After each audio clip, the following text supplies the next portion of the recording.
here after Colorado's 16th preseason practice. And for the first time this preseason, Mel Tucker had to stop practice and have them start over again.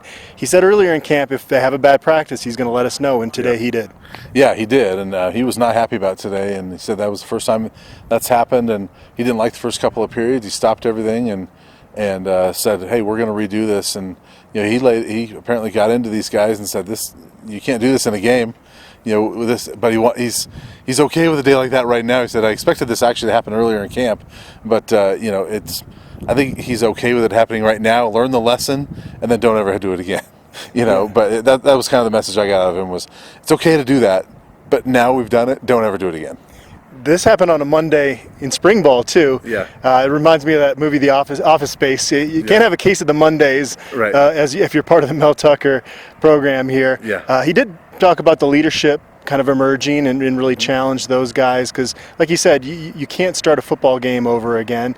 So don't think that this is going to be okay. Yeah. But he also wanted to kind of cultivate that leadership so that when they do maybe come out sluggish in a game, that those guys are rallying the troops. Yeah, and he didn't mention specific names. He said, hey, everybody knows who the leaders are in this team, but it sounds like he called up leaders from each position group, so you can imagine, Steven Montez and maybe an Alex Fontenot at running back, Laviska Chenault, guys like that. I imagine it's guys like that he calls up. But hey, it's on you guys to get this going. And it was very clear that he wasn't happy, and don't do this again. Yeah. I had a chance to talk to some guys today, and Davion Taylor transitioning to the star position. He said last year in the buff back role, 9 times out of 10 he had a run support responsibility. Yeah. This year it's not quite completely the opposite, but it's quite a bit in the other direction. He admitted that he's struggling in that role, but he's made strides in working with the DBs every day, helping there. I think this might be a case where, kind of like last year where Davion Taylor got better as the season progressed, we might see that again this year. I agree, and he is struggling. He told me that. I talked to him on Media Day, which is now a couple weeks ago, but he mentioned he's really struggling covering the slot receivers like Dimitri Stanley, guys. We all know Davion has speed, and I asked him about that. I said, well, you've got a lot of speed, and he goes, yeah, but they've got quickness, and there's a difference between speed and quickness, and he doesn't quite have that quickness he feels.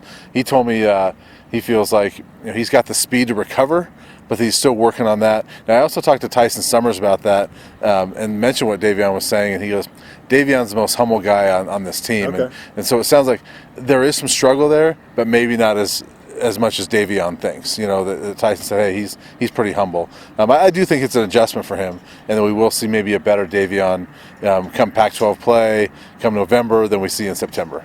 One buff that is really good in coverage, Makai Black, you had a chance to talk to him. What did he have to say? Yeah, Makai, first time I've ever talked to him actually, having a really good camp, and one of the leaders at cornerback there, and I asked him, I said, last year you came in at 160 and looked like, hey, this guy's going to need some time to put on weight.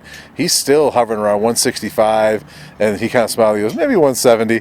So he's still a little guy, but he has a chip on his shoulder. He told me that he thought he was kind of slighted last year in playing time, and he was really welcoming the clean slate of the new coaches coming in. He took that to heart, and he said that I think his quote was that this new coaching staff's kind of unleashed an animal with him, because of that clean slate, and that he's just kind of taken to it. And I asked Mel Tucker about him today, and he said, hey, he shows up, he gets better all the time, and when he comes out there focused, he's really good. I had a chance to talk to tight end Brady Russell. He shared an interesting story with me. Talk to him a little bit about turning FCS offers down because he believed in himself. He obviously earned a scholarship after 1 year here. It paid off, and now he has a chance to be their number 1 tight end.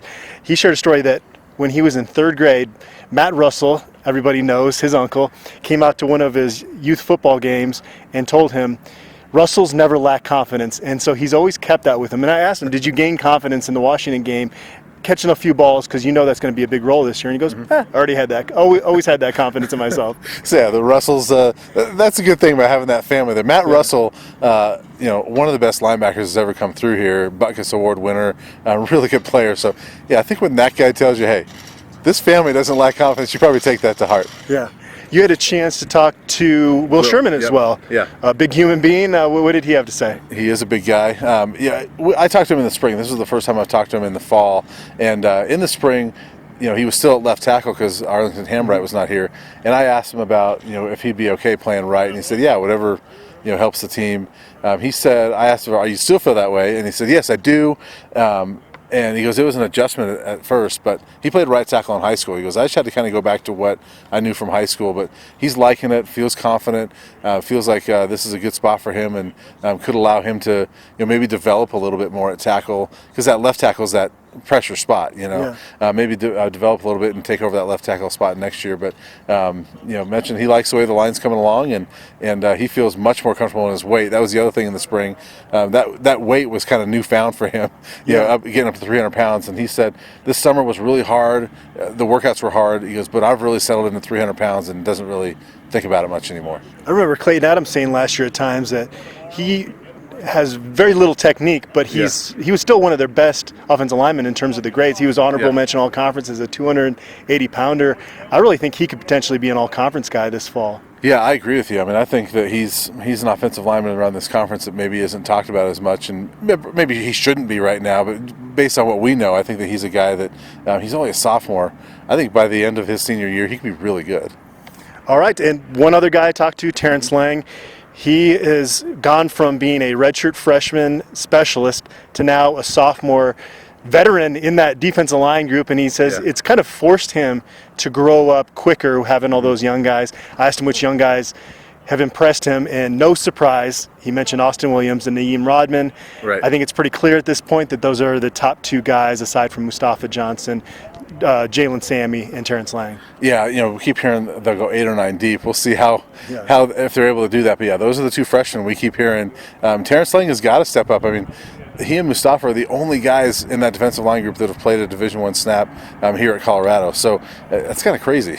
When there's 10 of them, there's only 2, and Terrence didn't play a ton last year. I love his potential, though. I mean, I think he's a beast.